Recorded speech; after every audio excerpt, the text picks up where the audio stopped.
startups, and business mavericks. If you're not a maverick, you don't have to go home, but you got to get up out of this podcast. This podcast teaches entrepreneurs how to defeat the corporate giant. Just like in the story of David and Goliath, David defeated a much taller and stronger Goliath, not by fighting the giant in hand-to-hand combat, but by using technology. A slingshot. The slingshot allowed the smaller David to attack from a distance that minimized the advantages that Goliath had over the smaller David. My name is Mark Anthony Peterson. I am a serial entrepreneur, a futurist, and the managing executive at Serial Consulting, a leading small business strategy and technology consulting firm. I'm also the author of the book Gorillapreneur, Small Business Strategy for Davids Wanting to Defeat Goliaths, which is available on Amazon, iTunes, and Barnes & Noble. This podcast is brought to you by Serial Consulting. An idea can launch a business, a strategy. Guess what, guys? We are now on Patreon. That's right. You can support the show and help make this Gorillapreneur movement a worldwide phenomenon. $1 per episode, I'll give your business a shout out, and your name will be posted on the Gorillapreneur Hall of Fame. If you donate $5 per episode, you'll get a signed copy of my book, plus all the other benefits from level 1. $10 per episode, you will get a chance to co-host an episode with me. You'll get put in the mention section of my new book, Hit and Run, and you will get all the other benefits from the 2 previous levels. Now, what am I going to do with your support? First, I want to really put my pitch contest, the Sell My Business pitch contest, which takes place in the Black Belt in the South.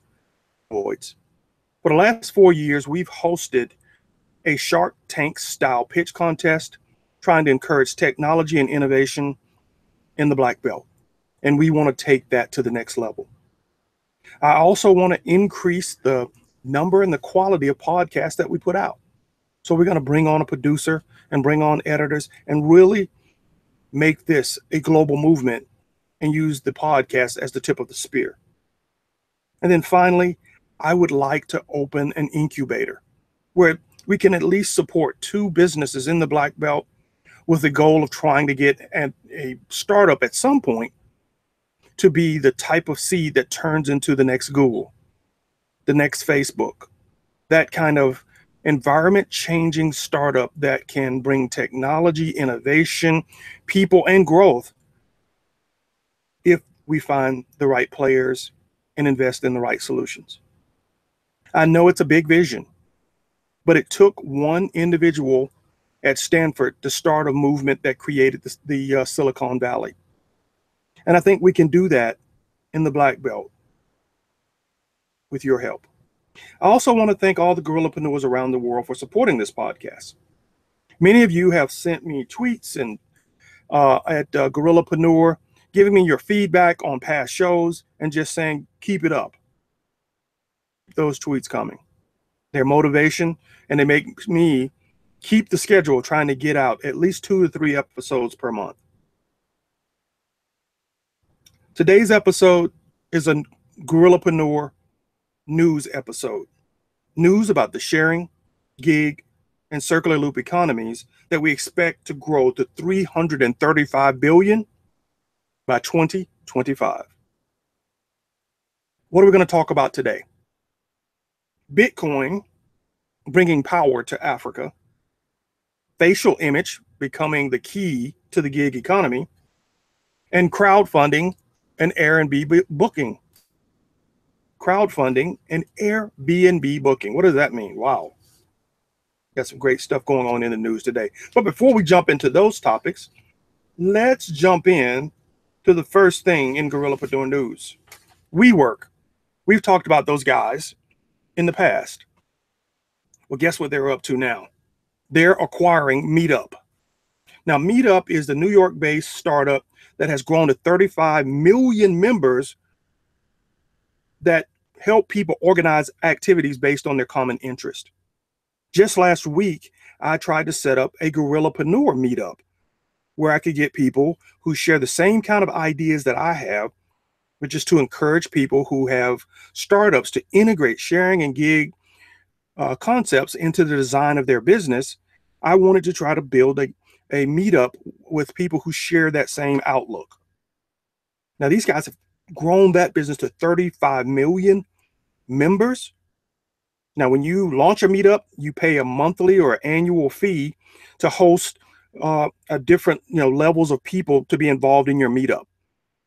I think it can be as little as $9 a month and can go up from there. So it's an interesting business model to basically act as an organizer of like-minded people who may share skill sets or at least common interest. Now, WeWork buying them really changes the dynamic. It adds an interesting twist to their strategy. As I've said in the past, what makes WeWork valuable is not the fact that they control a number of offices and offer co-location and co-work areas for people in the gig economy. It's the fact that they have an internal Facebook software that allows members to connect, socialize, and even do business together. Bolting on the Meetup software to the WeWork software multiplies the value of that business model, which means not only can they extend more value to the people who sign up to be WeWork customers, those individual gig workers or startups, they can now offer more value to corporations who want them to manage virtual workers that will eventually become the lifeblood of their business. Now, according to Intuit, by 2025, over 50% of the US workforce will be gig workers. So WeWork is positioning themselves to really be the HR manager as well as the staffing manager for the future economy. Wow.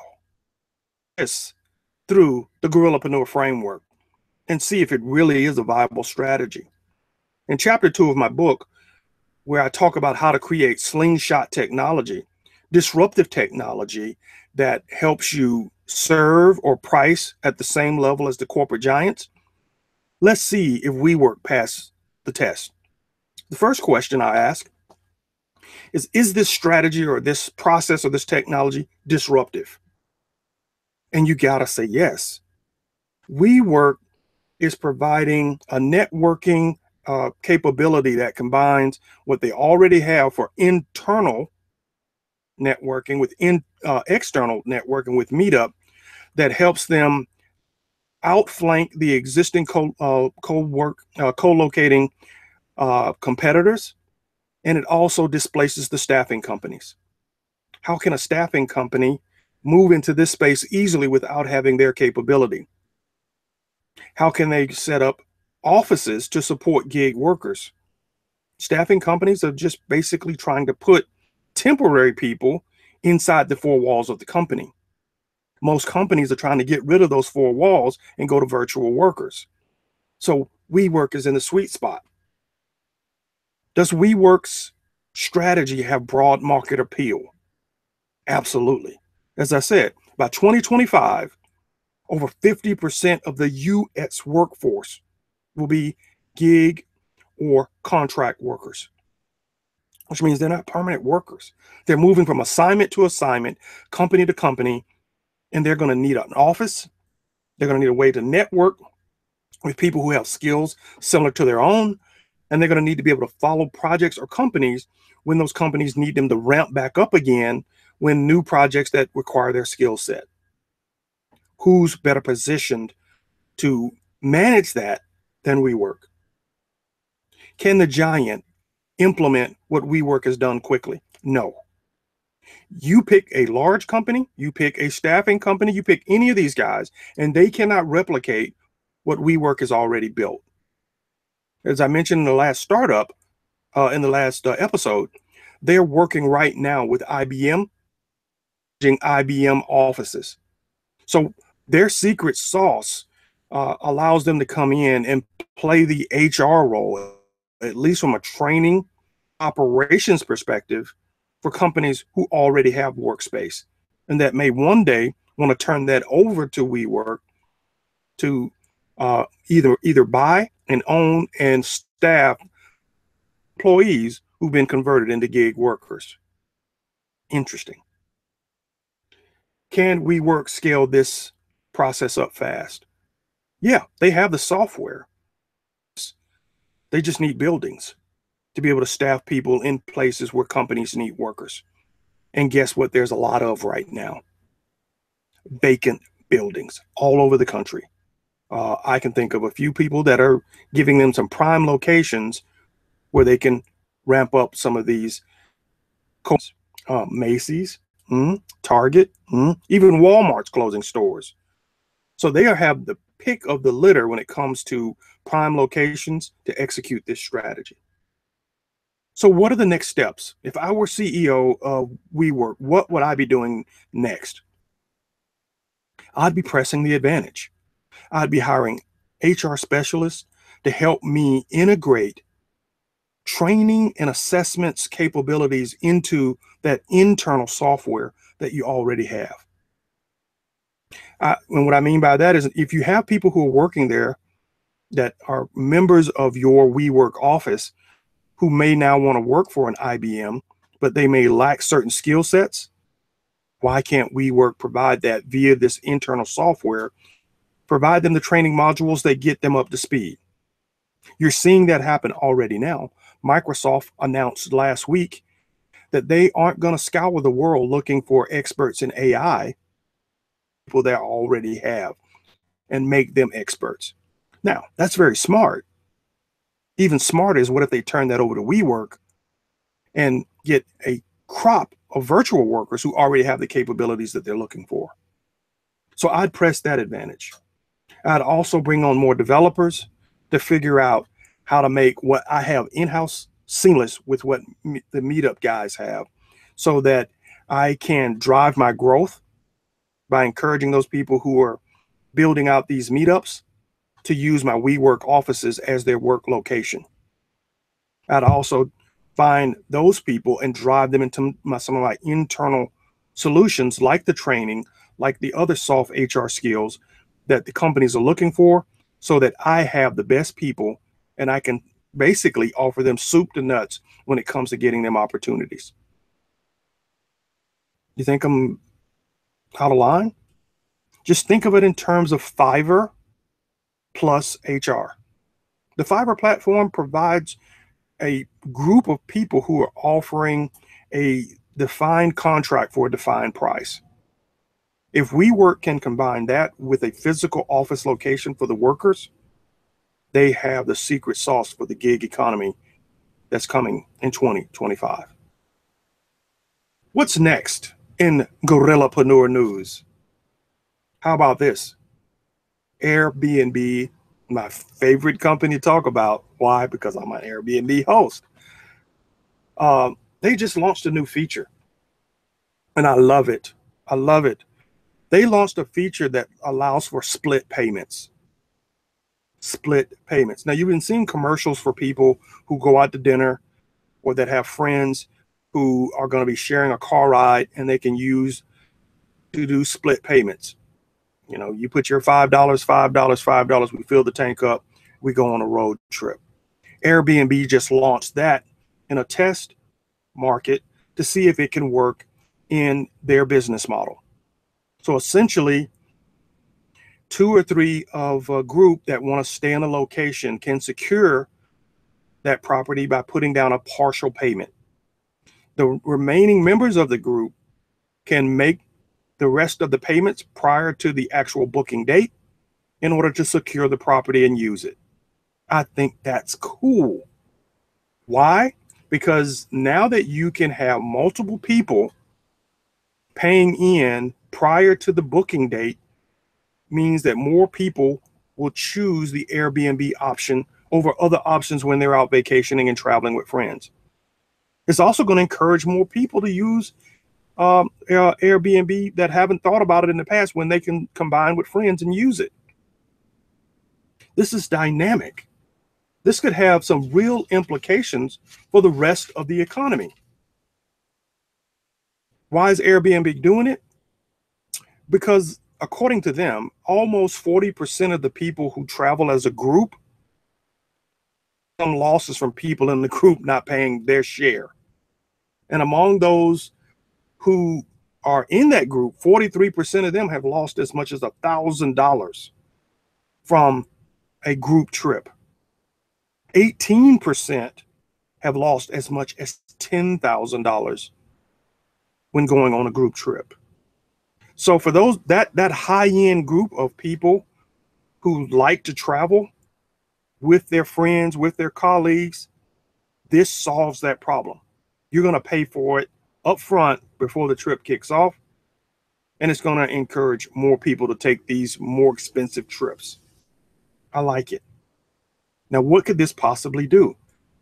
I keep postulating that the future of housing is going to go down the same path. Split payments for split ownership of a house. Individuals will say, I want to buy a bedroom and I want to buy access to the public spaces, which may mean the public bathrooms, the kitchen, and the living room. And all of that written up into a contract that you can turn around and resell to somebody else, to another gig worker. I believe Airbnb could dominate that kind of world where they can assist gig workers who will have trouble in the future buying because they're gig workers, because the economy today does not know how to rate the risk of someone who is a full-time gig worker. How are you going to assess that risk and give them the opportunity to buy a house? To see those problems, this will be the way those gig workers will try to build equity for themselves by working and collaborating together and buying a property and then getting legal rights to a single portion of that property. And Airbnb could be the group that helps manage that entire transaction.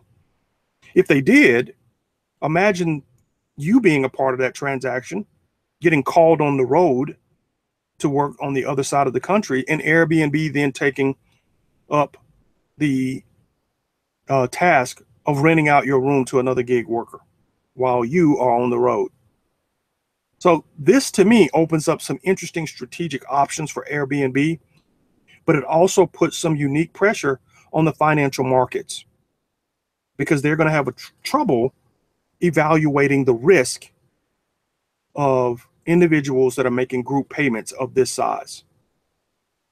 What I also think it's going to do is encourage the growth of blockchain-backed cryptocurrencies, because those groups would be willing to take the kind of risk, as you see with a number of transactions, and the individuals who have a vested interest in seeing that part of the economy grow will trade those cryptocurrencies to get the value that they're seeking. So if Airbnb continues down this path, we'll see how the financial markets, the real estate market, and even cryptocurrencies move based on how far they pursue this strategy. Now let's put the Airbnb through the Gorillapreneur framework. Is this feature disruptive? Yes. When was the last time you were able to book a room at Marriott using PayPal?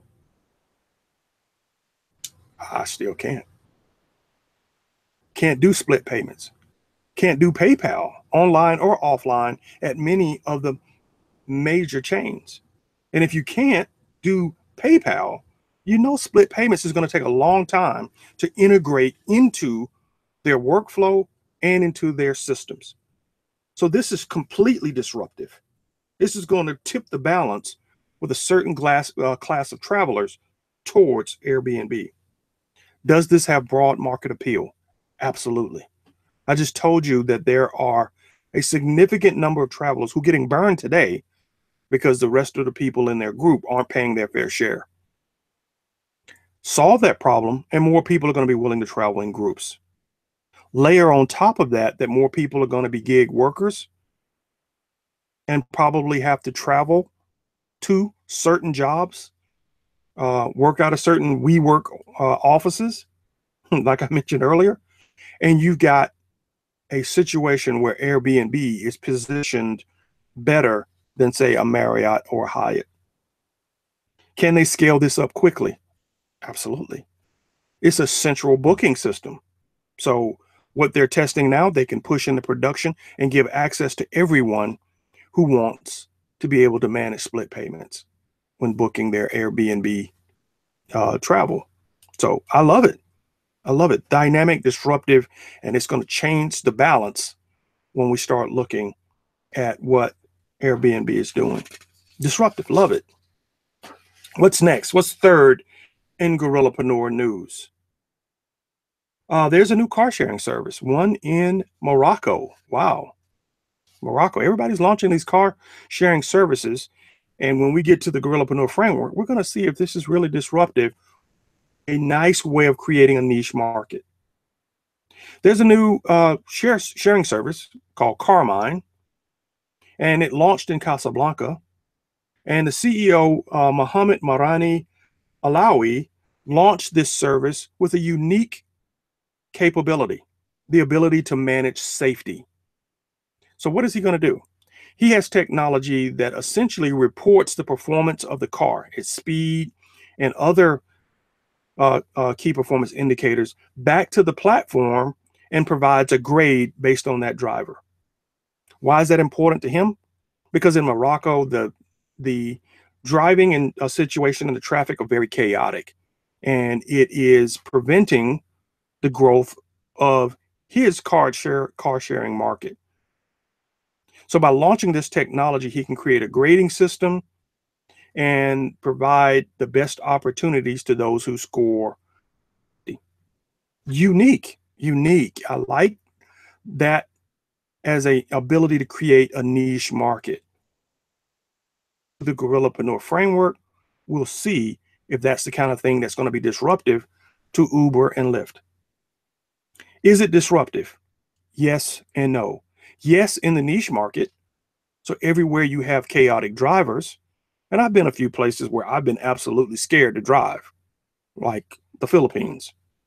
I've been almost run over many times when I was there. Mexico, I've almost run over a lot of people in Mexico. So there are some markets where this technology absolutely makes sense. But in the major markets, guess what? The paradigm is that you expect the police to manage the safety, as you do in the US, as you do in the UK, as you do many parts of Europe.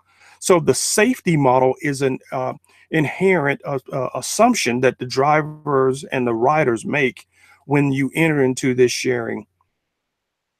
So outside of those niche markets, I don't see how this technology is going to be destabilizing to Uber or Lyft when he comes out of places like Morocco. Does it have broad market appeal? I don't think so. Reporting safety stats in the US, we expect if a driver's going fast, the police is going to pull them over. So that's not going to be disruptive to Uber and Lyft. But what would be disruptive, if you can give me some more details about the identity of the driver prior to pickup. Now that's disruptive in markets where you've had incidents that have clouded the ride sharing market. Can the giants implement this quickly? Absolutely. You have some self-reporting already taking place on both platforms when you rate the driver after they drop you off. So some of that is already built in. And of course, because these are measurable KPIs, speed and other lagging indicators like the number of tickets, they could easily integrate this into their platform without much cost and roll it out and get the same sort of benefits if this company ever rivaled, Uber or Lyft. And can these guys roll it out? Sure. I just don't see it as being disruptive. So proactive, that point's moot. So what's the next step for this company? Like I said, I think they can play a niche strategy and build up a viable business by avoiding the giants. There are a couple of the frameworks in my book where I talk about how to take on the giant. And sometimes you got to leave the giant alone if you don't have disruptive capability that gives you the opportunity to price or serve at a level that's greater than the corporate giant. This is one of those times. Leave the giant alone and seek out niche markets. What's fourth in Gorillapreneur news? Ever heard of ECRent? ECRent is trying to be the Walmart of the. What do I mean?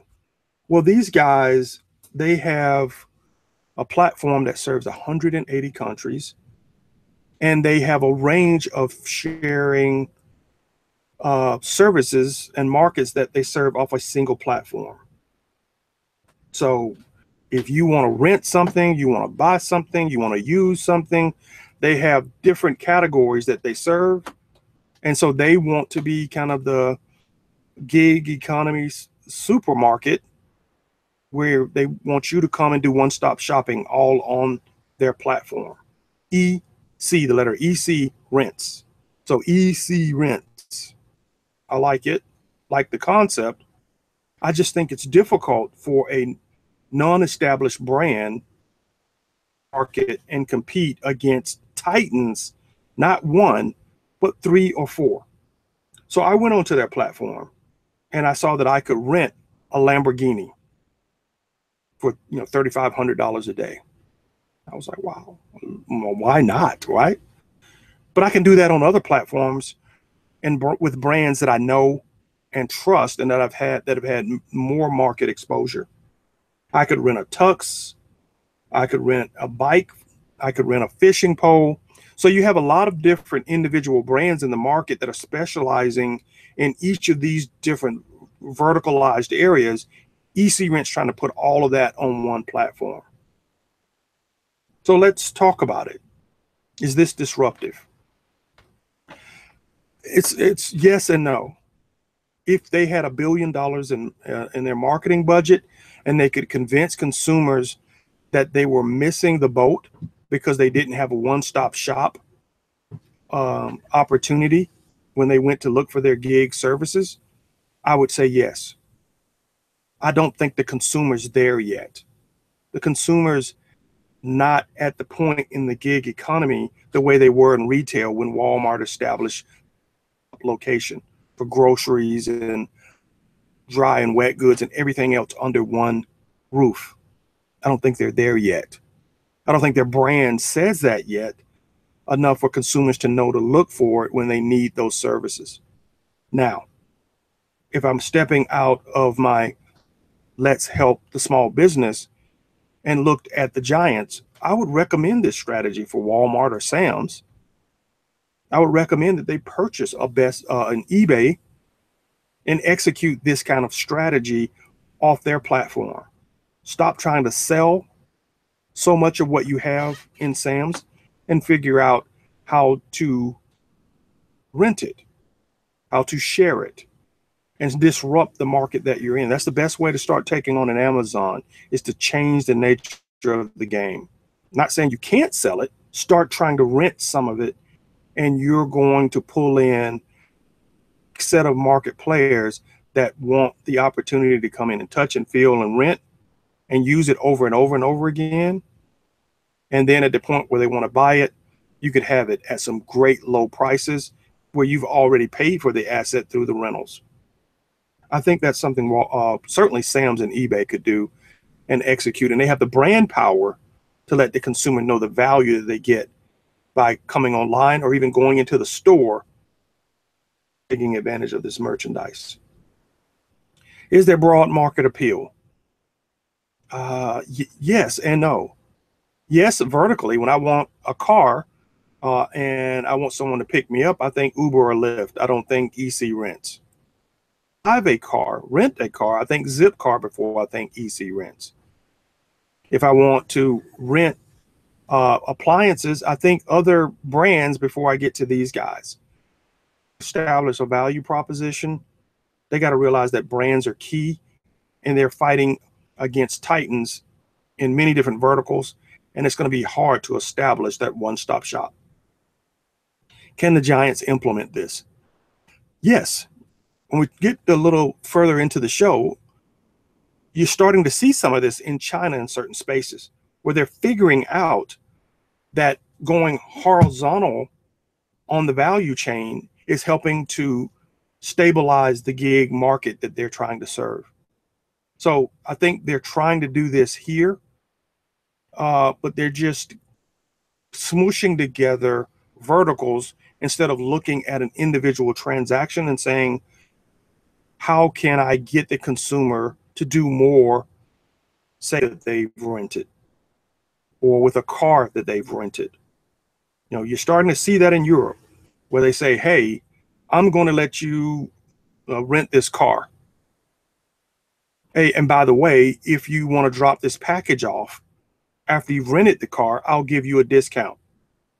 Or you can earn some money by dropping off this package or picking up this package or X, Y, and Z. So you're starting to see the combination of horizontal movement with some of these different players.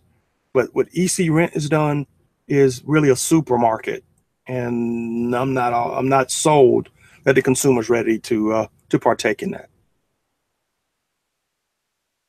Can they scale this up quickly? Sure.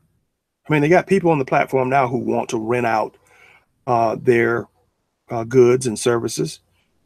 The question is, you know, can you get enough scale and enough volume to make this a profitable concern? And with the larger players out there, I just don't know that they're going to be able to outspend and out establish brand capability and credibility.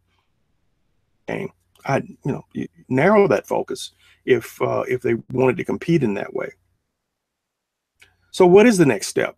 What would I do if I were the CEO of ECRent? I would stop trying to be better than the Zipcars and the Ubers and the other guys and take the route of Trivago and figure out if I can get all of their prices, all of their services on a single platform, mine. And that gives me an opportunity to truly make my grocery store a one-stop shop. And then I can sell some of my unique brands alongside theirs, establishing some credibility for what I'm doing. I was able to do the Sam's brand, the Walton brand, the Sam's Club brand, even Costco does it. So you have the established brands on the shelf that establish trust with the customer. And over time, your generic brand sits right alongside, priced a lot more competitively. And if packaged and promoted well enough in store, you can start to drive some serious sales. So these guys may be able to do something like that. There's certainly some value to the other players to have their prices consolidated on a single platform. It works for Trivago, these guys. What's fifth in Gorillapreneur news? There's another Uber world, and it's called You Gotta Eat. Well, you gotta eat. The You Gotta Eat app is another one of these social networks that allows individuals to market meals that they cook to people who want unique dining opportunities. We've seen this a couple of times now.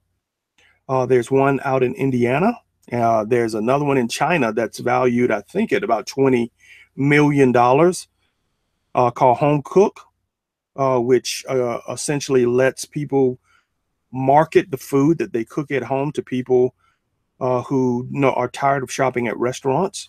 They can schedule a time to come by and pick it up, or they can even have a time when it can be delivered. Cool business. And you have this business coming out of Cleveland, the Cleveland Incubator Jumpstart, also supported by the Women's Business Center there. And the CEO of You Gotta Eat is Tanya Kinslow, who is a chef and who got into this essentially when she launched a restaurant. So I'm going, wow, okay. So she thought this would be a great way to extend the restaurant by matching up chefs with people who want unique dining opportunities that are not associated with your traditional mom and pop or chain restaurants. Let's talk about it. Let's put our Gorillapreneur gloves on. Is this disruptive? I don't know. Uh, I think this formalizes what people have been doing for years, particularly in the Black community. I know growing up, there were several people, including my grandmother, that would make plates and sell them on Fridays and Saturdays to raise money. She would make desserts and sell red velvet cake by the slice or by the cake. She made a mean pecan pie and did the same thing. I'd be in her living room and people would knock on the door and the kid would have a 50 cent or $1 and say, I want a slice of pecan pie. And she'd cut it and give it to them and they'd run out the door, biting that pie in one hand and laughing, all the way out the door. So this formalizes what has been happening in many communities already. The question is, does it help you get around the regulatory concerns? And I think when you put pressure on some of the chain restaurants with a platform like this, you're going to get that regulatory pushback. And so I am concerned that this solution may not have the kind of momentum to overrun regulations that say a Uber or a Lyft had in markets where taxi cabs were the only ones, really capable of providing the kind of shared rides experience. But Uber and Lyft just blew into those markets because the demand was so strong that many civic leaders were not willing to stand in front of it and shut those businesses down. Do you have broad market appeal for home cooked meals marketed on the marketed online? I say it's a niche market. Why? For the same reasons that I thought Carmine, the ride sharing service, was a niche market. At the end of the day, people buy brands. If you're a mom and pop and you've been in business for 15 years and you serve good food, you become a brand. You become a staple.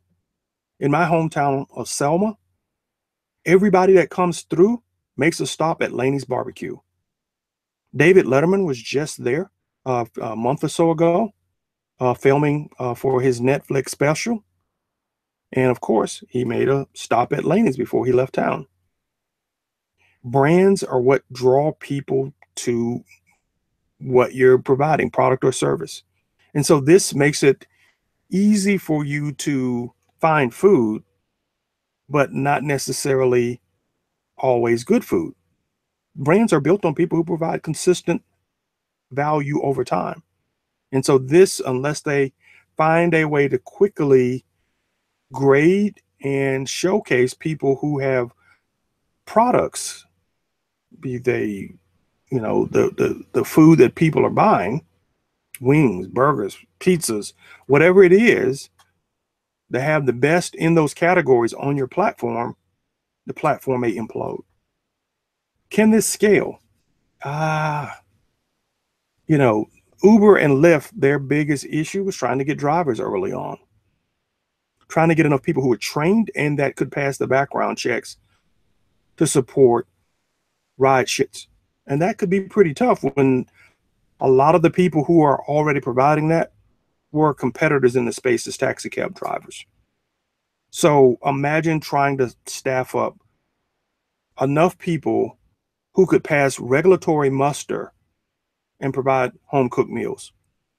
That's going to be difficult if they don't have access to a shared kitchen where they can provide almost like catering services out of their home. And then who's going to monitor that? Who's going to evaluate that to get the regulatory guys satisfied with this business model operating in some of your biggest and unique cities like New York and San Francisco? So what would be my next step if I were the CEO of this business? I think there's an opportunity to leverage commercial kitchens. I think there's an opportunity to leverage mom and pop restaurants. I think your biggest opportunity is figuring out how to use this to change chain restaurants. How do you get people to basically crowdsource menus that they want from the restaurants that they already attend?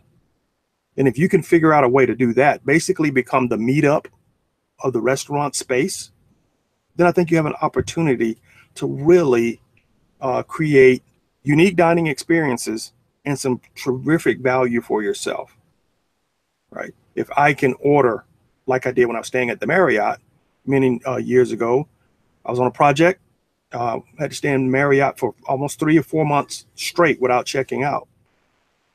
So I got to a point where I was calling down to the kitchen and just asking for stuff that wasn't on the menu. Peanut butter and jelly sandwiches, peanut butter and banana sandwiches, all kind of unique stuff. But because they knew me by that point, they gave me the ability to order some things that, you know, kept me happy. What if you could do that, but on a crowdsourced basis at some of your local restaurants, where the chef would know the ingredients, where the chef would have the time to prepare off menu items for groups of people who would basically choose that through the app, even if they know each other or not, and show up at that restaurant and consume it. I think that might have some legs to it, but we'll see. What's next in Gorillapreneur news? Finally, we're going to talk a little bit about Bitcoin. Yes, Bitcoin might be the answer for providing energy in Africa. Sun Exchange are using blockchain-based cryptocurrencies to invest in solar panels in sunny but economically impoverished parts of Africa. Now, how does their business model work?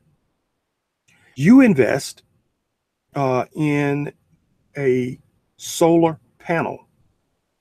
You're going to make a micro investment in an actual solar cell, not the full panel, and you're going to get a return based on the usage of that cell in that community. So if you buy a cell on the Sun Exchange, you own it. And those living in the village will lease it from you for 20 years.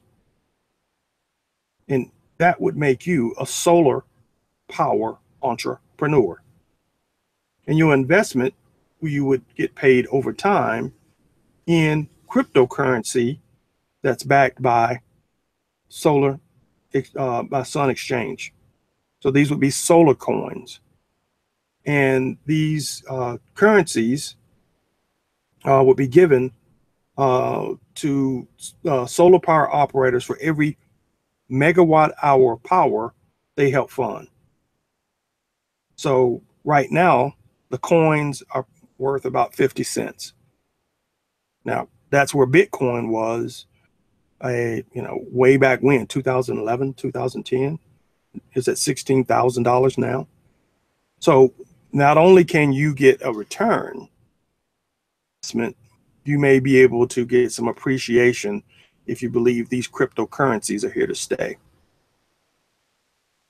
I'm blown away by this because this gives an opportunity to build infrastructure in the most purest way that you can think of while creating entrepreneurs at the same time. Think about it.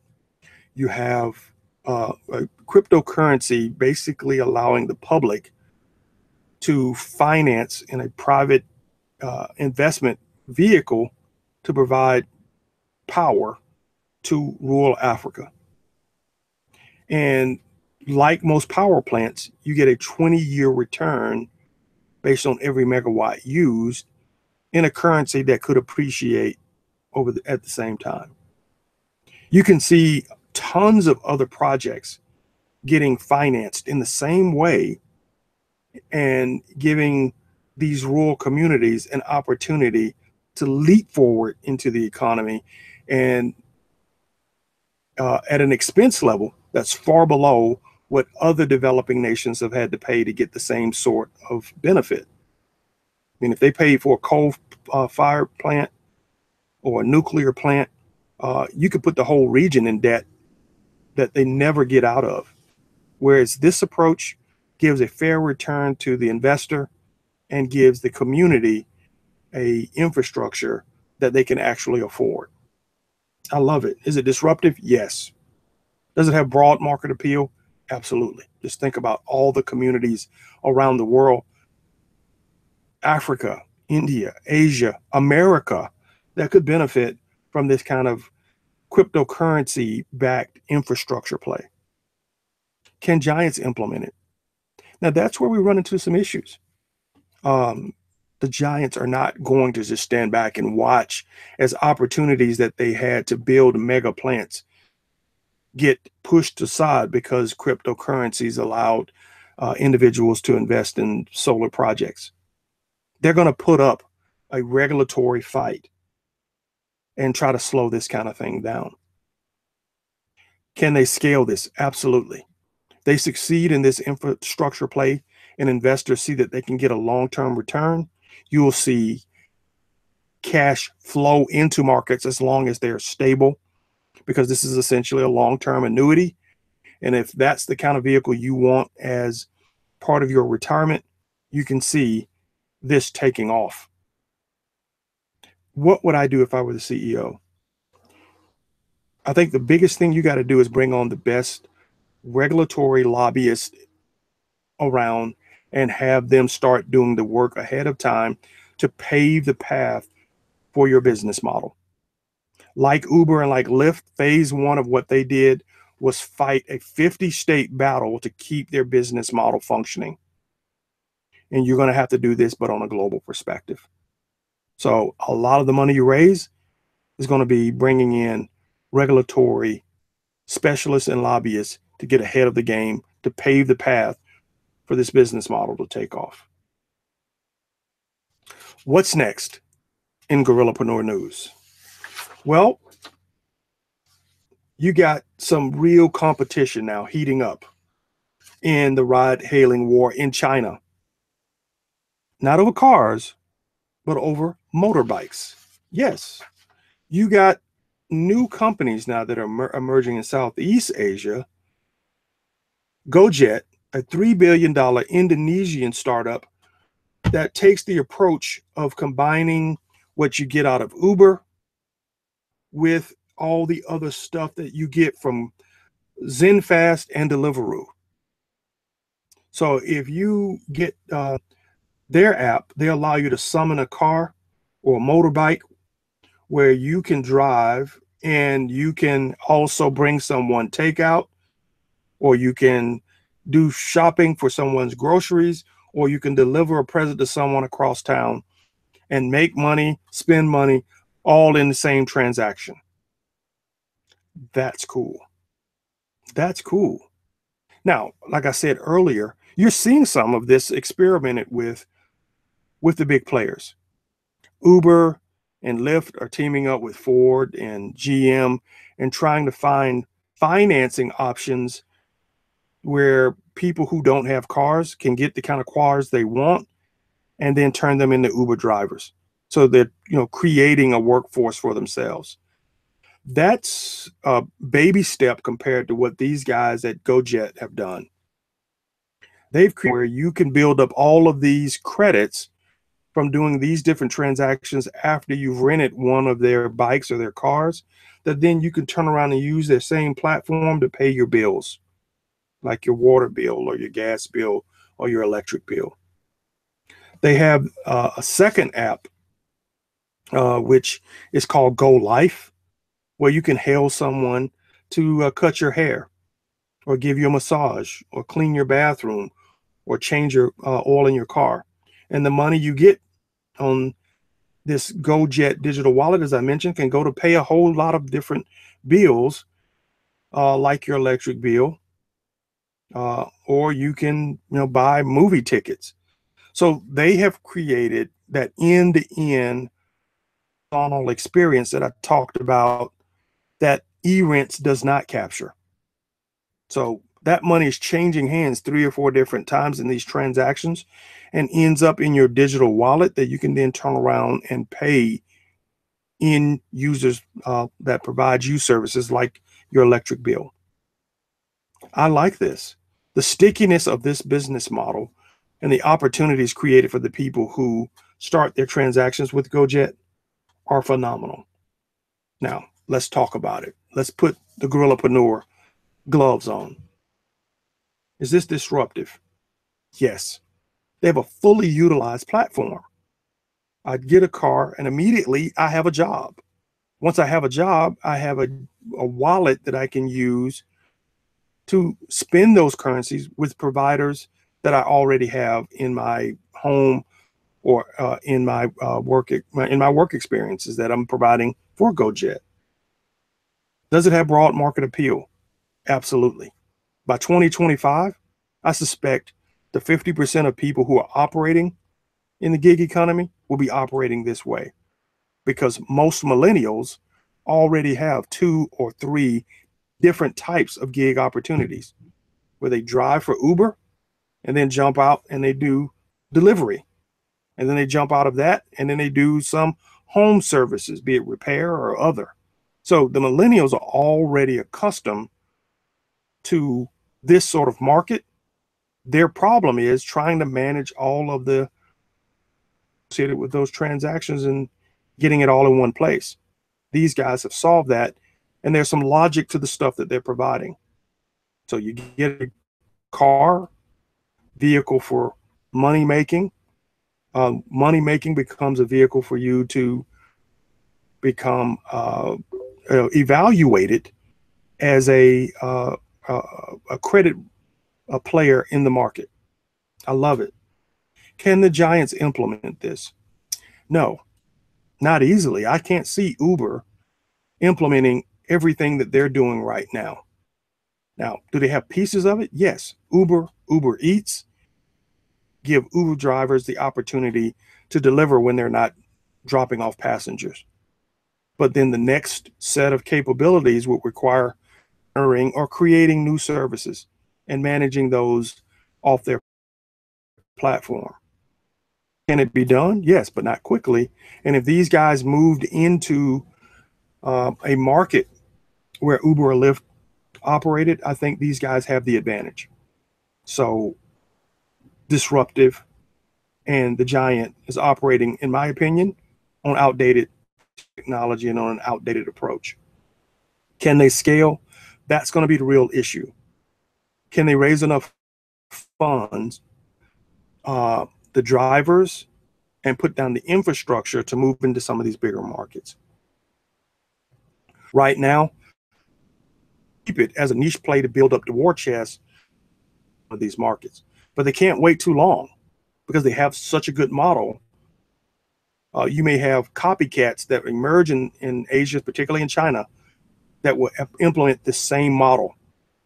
There's already, like Alibaba, spin-off Ant Financial, that could string together these same kind of services under their umbrella, and really set up a firewall and keep them out of China.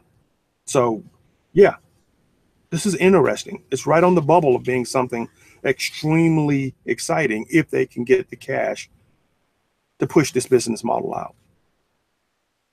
What's next in Gorillapreneur news? What's 8th in Gorillapreneur news?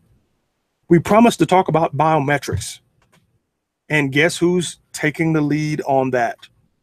China. Yes, China again is taking the lead, because in China, if you book a hotel room, the hotel is required to confirm your identity before they provide you the room. So they take a photograph or your ID image and they confirm that before you can book a room. The reason behind that is to try to fight crime by confirming identities. Well, they've extended that same requirement to all the home sharing services who want to be in the market, and that limits Airbnb from being in providing that service, because they don't have a way to confirm your identity yet before you check in.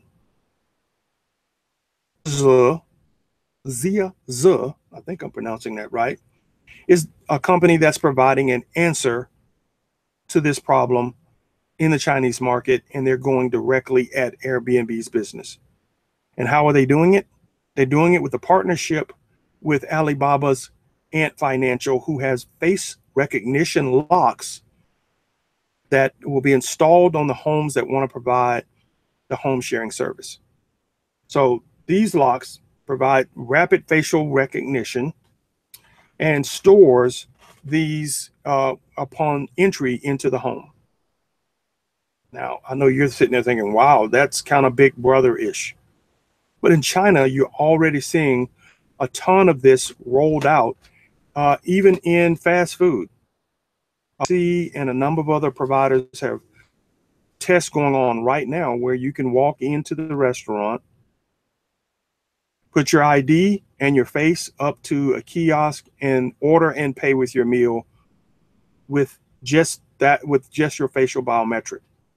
So you're seeing that image, your facial image, because of the requirement to confirm identity in China, becoming the key to the gig economy.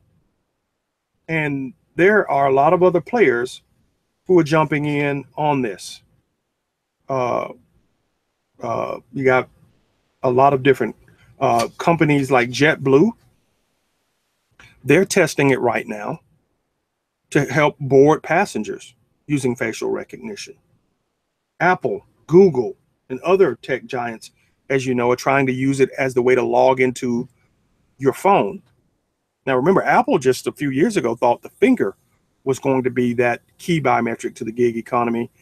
But when China made this emphasis on identity verification using face, it shifted the whole dynamic. And so the next version, the current version, the latest version of the iPhone, is pushing for face as the key to unlock the phone. So I like the fact that we're having this discussion now, because identity data and identity verification for services is going to be the key for the growth of the gig economy. Airbnb and other players like Amazon are struggling as they grow and push into these outer edges and figuring out how do they avoid theft and avoid crime. Amazon wants to provide you with a lock and a camera where they can confirm that people open your door and dropped off a package.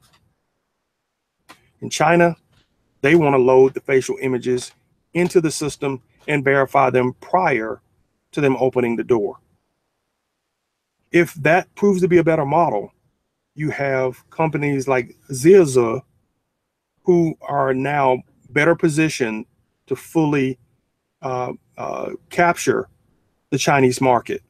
And I think that is a model that eventually, when the privacy concerns are discussed and minimized in the US, will play out in the same way, which is why the tech giants are already moving down that path, but it's being rapidly implemented in China. Now, what would I do? Let's put this through the framework. Is it disruptive? Oh, yeah. Airbnb does not have the ability to check you in with facial recognition. I wish they had, because I am an Airbnb host of property that's at least 3 hours away from where my primary domicile is. So I would love to have the opportunity to have someone load their face in, and when they get to the house, recognition, and I get alerted that the identity that confirmed the reservation showed up at the house. That'd be great. Airbnb doesn't have that. Zia does. Does it have broad market appeal? Depends on the market. In the Chinese market, it has broad market appeal. It's already being used. The privacy concerns are not what they are here in the US. I say, is that a concern in the US? Absolutely. Struggle to get people to want to use the face as the key to unlock the phone. Discussion and determine if it's going to make the world a safer place. Implement. Can Airbnb implement this here in the US? It's going to be tough. Requiring people to buy the hardware needed to install on every Airbnb location in the US is going to be tough. Now, if you're an Airbnb host, you know that you can go onto the Airbnb site, partnerships that they have with different players who provide box and that thermostats and things that you can make it easier for your guests to control your house.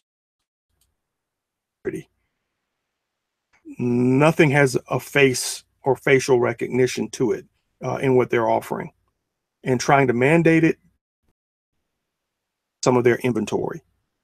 So that's going to be tough for them to roll this out into this market. To come into the US market. So there's going to be some reckoning between these two powerhouses when we start to see who's going to make inroads. And can Xiaozu scale quickly? Probably. They have to do enough tests to see if this is going to work seamlessly so that people can check in and check out and not have where their face is not recognized.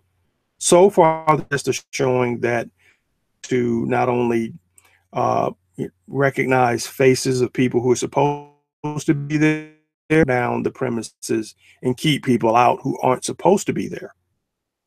So again, if you're asking me, do I want this technology?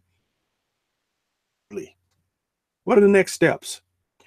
Well, if I were these guys, I would focus just in my core market share in Asia before Airbnb can get their footing.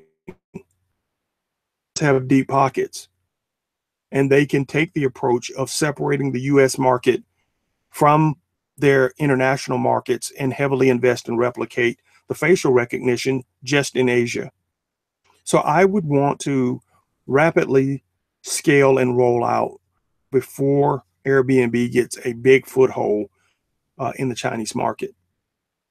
Otherwise, I think everything they have creates a sustainable strategy. What's next in Gorillapreneur news? What's next is the bike sharing companies. We have a lot of bike sharing companies in China that have failed. And some of you may have seen pictures of mountains of bikes stacked in the streets of Chinese cities from people who have leased these bikes out of bike racks from companies like Mobike. And then they've gone out of business because the people who rented the bike couldn't find places to return the bikes after they had used them. Only to find out that the big deposit that they put up front in order to be a part of the platform was not going to be returned because these companies had gone out of business. Now, as the regulators looked into what these guys were doing, some of them believe that the companies set themselves up not to be a profitable concern, but to get the payments up front and potentially to shut down the company and keep the money that they had received in those payments. And you're left now with a slew of bikes everywhere. China's privacy laws have made it a lot easier for gig economy companies to pop up and get huge valuations. Sharing resources is almost second nature, part of the culture. A little bit different here in the US. But when you have companies like the bike sharing companies that go unregulated, you create opportunities for significant value and wealth transfer. And until there's some consolidation in this market, I think you're going to see a lot more of the failures producing this sort of result than the Airbnb and Lyft success stories that we've seen in this market. There needs to be a symbiotic relationship there where some government entity has provided a framework in which these business models have to work and protect the consumers. And in this case, I think there was a massive fail here. Now, when I look at bike sharing, I don't see it being a sustainable business model outside of places that are just completely overwhelmed with traffic. And even when you do apply that to places like New York or London, you don't see massive amounts of bikes on the street. This has to be one of those that are like GoJet, where you combine a lot of different opportunities when someone rents a bike. They can make deliveries, they can pick up groceries for people, they can pick up sandwiches and drop them off. That then gives a person a reason to get the bike and return the bike because they've created a job for themselves. Rack. Outside of that, outside of markets that you find in China, I'm struggling to see that if you got more than one or two players in that market, how that market's going to function in a sustainable way for those players. So that's my view. What do you guys think? So we've put our Gorillapreneur gloves on.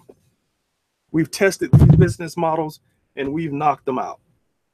And we've kind of made it clear that there's some winners and some real losers.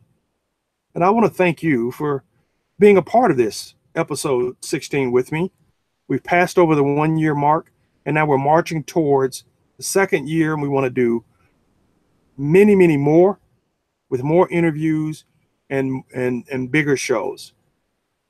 I'd love for you to support the show by going over to Patreon. And even if you can't sign up for a membership level, one-time donations will be much appreciated. This has been Gorillapreneur News, news about the sharing and gig economies. If you can't get enough of the Gorillapreneur news, sign up for my newsletter at Ceyere.com. CEYERE.com. This podcast hosts a monthly giveaway on Amazon.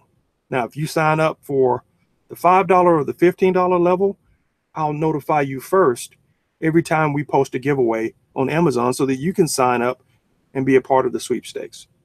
And we give away some cool electronic devices, some great stuff that you might want to sign up for. Maybe you'll win. We also have a monthly giveaway of a signed copy of my book when you sign up for the newsletter at Ceyere.com. We pull everybody's name out and send out a signed copy of the book. So please sign up. Not only we get the newsletter, you get an opportunity to get a signed copy of Gorillapreneur, Small Business Strategy for Davids who want to take on Goliath. And that's what we do here. Yeah, Scott Sullivan said it best in episode 7. Be a mace. Sharpen those spikes. And remember, if you're not breaking something, your company might be the next thing that gets broken.